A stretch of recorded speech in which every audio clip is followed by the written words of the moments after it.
Tony, you spoke with Lindor about the Soto acquisition. How excited is he? Oh, of course he's excited, right? They have that protection behind him in the lineup. But I think when you talk about the signing, two things stood out to me from that conversation. One was Lindor, who, by the way, also made a pretty big long-term commitment with this team, spoke about Soto kind of as a like-minded guy. He spoke a lot about family and how important that was. So it struck me today when Steve Cohen talked about flying his father-in-law out to Los Angeles to help court Soto. And one of the big reasons why was because he wanted to help Soto see how important baseball was to his family. This is not just an owner who views the Mets as a business. This is a family thing. And Lindor saw it the same way. And the other thing when Lindor signed on was he had a long conversation with Mets leaders at that time, and obviously Cohen was one of them, about this being a sustainable long-term thing, about the plan, right? Bringing on Francisco Lindor was one thing, but what are you going to do beyond that? Juan Soto had the same conversations, and they came to the same conclusions. And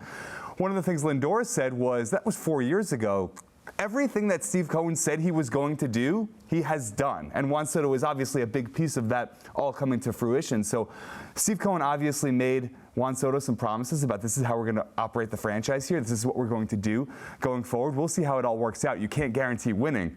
But if I'm Juan Soto, I believe the guy because of Lindor's experience. Everything that he told Lindor was going to happen around here has happened. He's backed up his words, and this to me was really the final one that he had to get, and he ended up getting him.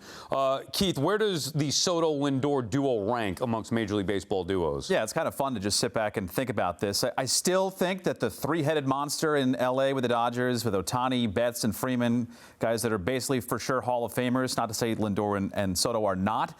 They are the three-headed monster. That's why we don't really put them, I guess, in the duo. But then you have, Trey Turner and Bryce Harper in the National League. Okay, they're pretty good. You go out west with Manny Machado and Tatis or Merrill.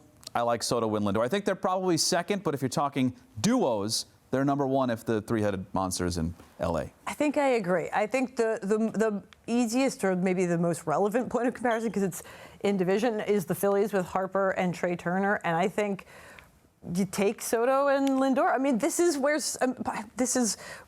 every time you analyze Soto, it comes up. This is a big part of where Soto's age comes into play, because who would you want going forward? You would want Soto and Lindor.